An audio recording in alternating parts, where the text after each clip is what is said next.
all three of them. And in one case, they're sending massive amounts of fentanyl, killing hundreds of thousands of people a year. I want to speak directly to Americans, our closest friends and neighbors. This is a choice that, yes, will harm Canadians, but beyond that, it will have real consequences for you. I really hope that's not foreshadowing. Hi, I'm Alex. I'm just a guy that had a mental breakdown about the state of the world and put it up on YouTube, and then no one watched it. So now I'm on a journey to make sure that never happens again. This is S.O.L. Alright, welcome back to the channel, you assholes. I got another quick message for you. I'm going to be a little more direct this time because only 30 of you guys watched the last video. That's fair. They're really not that great. But I hope you can see what I'm trying to accomplish. I want to help fix the problem and get these extremist assholes out of here. Okay, let's stop giving their words power and let's give the power to the people who actually want to provide well thought out opinions along with unbiased information that gives you both sides of the story. The only way this works is if you comment, like, and subscribe. It costs you nothing, and it can literally only help the world. It's up to you. But please, I'm asking you for your help. Make this your good deed of the day. I don't care, whatever you need to tell yourself. Let's try to make a change that actually makes a change, rather than some dickhead telling us they're going to change stuff, and then they don't. Or they make it worse. Enjoy the video. Okay. So, what are we talking about today? I'm sure you guessed it by the thumbnail and also the intro I put together. Talking about trade wars. 2 weeks in, already talking about a trade war. To be fair, this was obviously going to happen. The leaders of the other countries told us it was going to happen as soon as he started coming out and saying he's going to tariff everything. So, with that knowledge, the American people still voted for this. Can't knock the guy for that. He's following through, which is a lot more than the last administration did to their campaign promises. Now, whether or not 76 million people agree with the course of action he's taking, that's a different note. What we're here to talk about today are what trade wars have looked like in the past, what the agreements of the countries involved today have been in the past, to understand why we're in this situation now. And then we can work from there and actually try to find an answer to this. So, I really hope you enjoy this. Here we go. So, our first major trade war was the Tariff of 1828, or as the Southerners called it, the Tariff of Abominations. It was designed to protect northern industries, and it backfired, enraging the South, fueling tensions that would later contribute to the Civil War. I really hope that's not foreshadowing, but if I understand anything about history, it probably is. So after that came the Smoot-Hawley Tariff Act of 1930. It was a desperate attempt to protect American farmers during the Great Depression.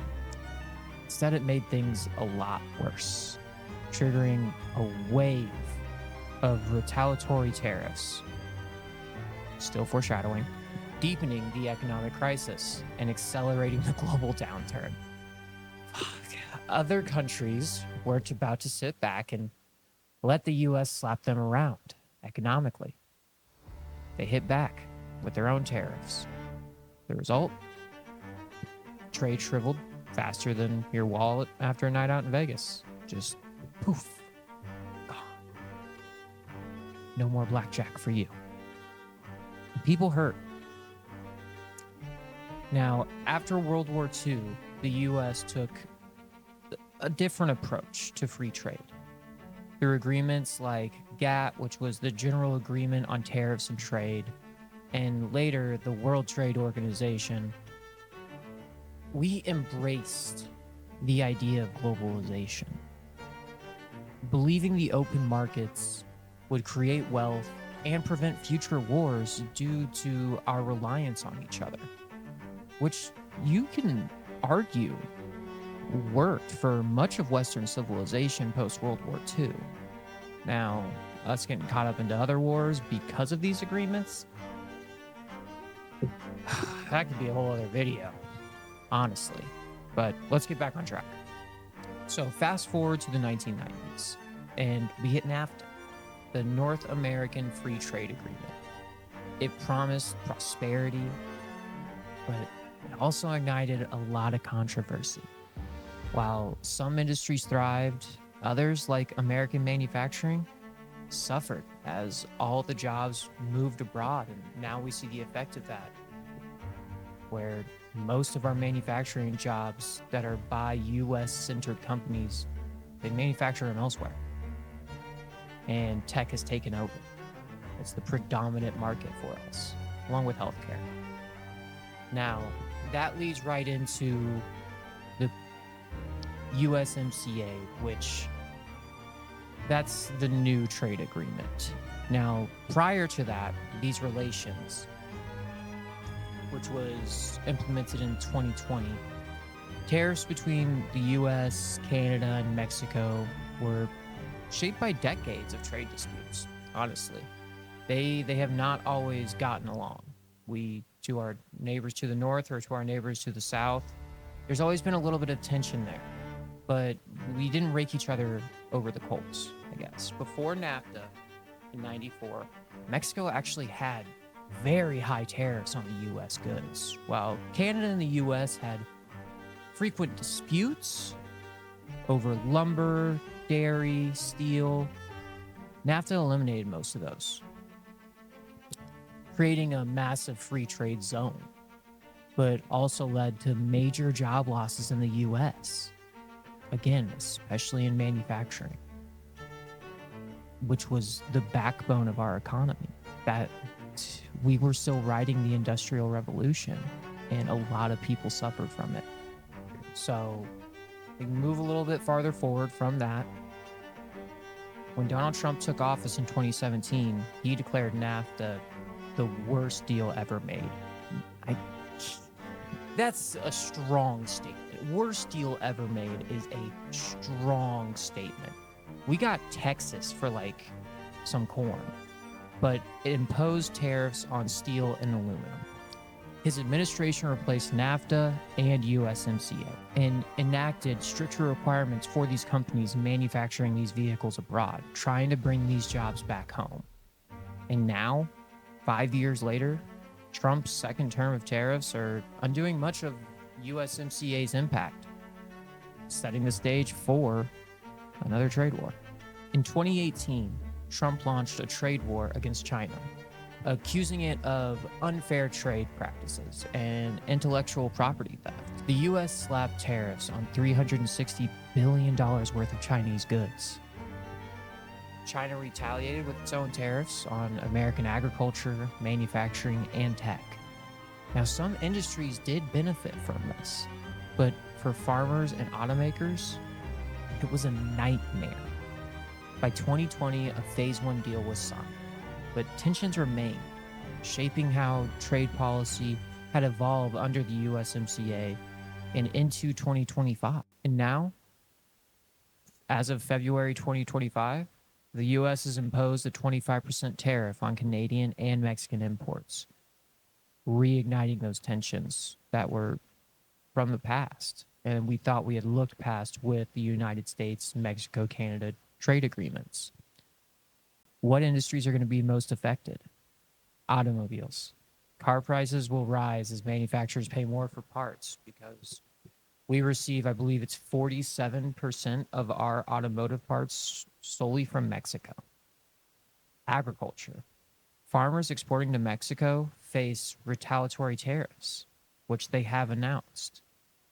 Mexico is one of our biggest purchasers of pork, poultry, grains, many different agriculture products that our farmers rely on to keep their operation profitable so they can keep us fed. Steel and aluminum. Construction costs are going to increase again, hitting businesses and consumers. If you already can't find an apartment to lease for a decent rent, it's only going to get tougher the more and more this draws out. So when I say all these things, we think, why the hell are we doing this? It's a great question. So Trump's justification is that America was still being taken advantage of, and that these tariffs were needed to protect U.S. jobs and protect national security. He famously said, "We are the piggy bank that everyone is robbing." He's not wrong in a lot of ways. But he also tied the tariffs to border security, stating if Mexico doesn't stop the flow of illegal immigrants, they will pay the price big time. And this echoes his 2019 threats, where he nearly imposed tariffs unless Mexico cracked down on immigration. So that's the tough part. And he also cited these same reasons for Canada. But when you look into the numbers of border crossings on Canada, along with the drugs that are coming in through Canada, because fentanyl plays a huge part in this, and it can't be discounted, the effect that drug has had on us, and that the bulk of it is coming from China and coming from Mexico.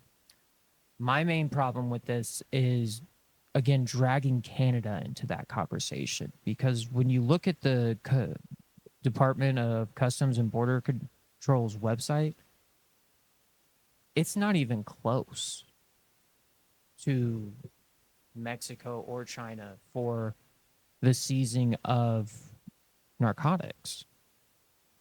I mean, I understand being upset that they're still making it in here through there, but starting a full-on trade war over a microscopic amount of narcotics and illegal immigrants compared to the other border, it just doesn't seem like it makes sense. Now, again, I think on the Canadian side, it could be a retaliation due to the fact that they rejected his politics and have been very vocal in supporting the Democrats. He does that. But we need to talk about where this leads. Will these tariffs force Canada and Mexico to negotiate? They absolutely could. We are the most powerful market in the world. In the world. No one can match us. When you look at the Canada, Mexico, U.S. trade agreement, we're operating in a deficit against two other nations. What does that mean? That means we are buying more goods than we are exporting within this agreement. So, two countries, Western civilizations, cannot match our buying power to make it an equal and fair trade agreement. At the end of the day, the numbers don't lie. And getting into a trade war with the U.S. is an uphill battle for just about any nation. Now, they are retaliating. And could that trigger a recession? Honestly, we're pretty much already in a recession, but it could get worse. Now, one thing is for sure, though, trade wars are stupid easy to start, but they are very hard to win, especially once you start adding in egos. We know they're unpredictable. Some believe they strengthen nations' industries, while others argue they can lead to economic ruin. But one thing is certain. Every trade war has consequences. And we are living through yet another moment that will shape the future of global trade and have an extremely large impact that we will see 10, 15, 20, 25 years down the road.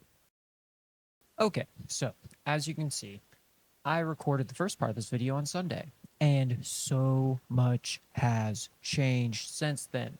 So I'm filming this as a follow-up, basically to fill in the questions of where is this going to go, because we got a lot of answers in a sense, at least for 30 days. So what happened was everyone communicated. That's a win. And both countries agreed to commit more resources to the border and national security, pausing said tariffs for at least 30 days. Now, one side says that Trump won. It was master negotiating. This is a great win for America. And the other side says he got fleeced because these were all things that both countries had already agreed to do and were trying to do and trying to implement. And people with a brain realize that this is a situation nobody won on either side, because at the end of the day, none of the core issues were actually solved. Canada, yes, they raised their funding on their border bill they had already passed and agreed to create a fentanyl czar along with some other positions to help stop the trade of narcotics, which we established earlier really isn't a huge problem for there.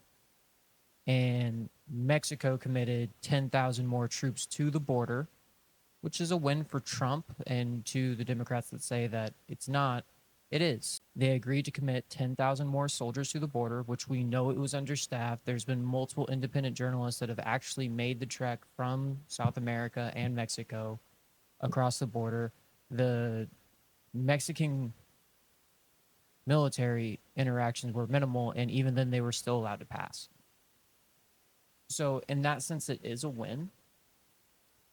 But here's why I'm saying it's still a net loss for both sides, because we're still not addressing the biggest problem we have within immigration, and the fact that we aren't able to get the people that just want to better their lives in effectively and keep out the criminals. So we haven't committed to a better system of identifying people and their past. We haven't committed to that. That's still a net loss. And we did not address the core issues of our trade with both nations, and the fact that we are operating at a $184 billion trade deficit. So, like I said earlier, what that means is we are importing more than we are exporting. So this trade deal is a net loss. So you can look at it through whatever lens you want. No real problems were solved in this. I mean, in a sense, Trump got a win that what he stated he wanted to accomplish from it was accomplished. He created a sense of urgency from both nations to assist at the border, but it's not a win for everyday Americans, which is what we need to care about. And he didn't cave. You can say it however you want. He got what he wanted. Sorry. But we'll see where this goes from here. I personally hope there's a lot more communications and possibly another renegotiation. I think maybe like a tiered tariff system, not nearly as extreme as 25%, but to edge that $188 billion closer so we can still receive more investment into America and be able to create more jobs, which is the whole idea of trade agreements. But let me know what you think below. Who are you giving the W-2, or do you think this is all a colossal waste of time like I did? I look forward to hearing from you. Please comment, like, and subscribe. I look forward to the next video.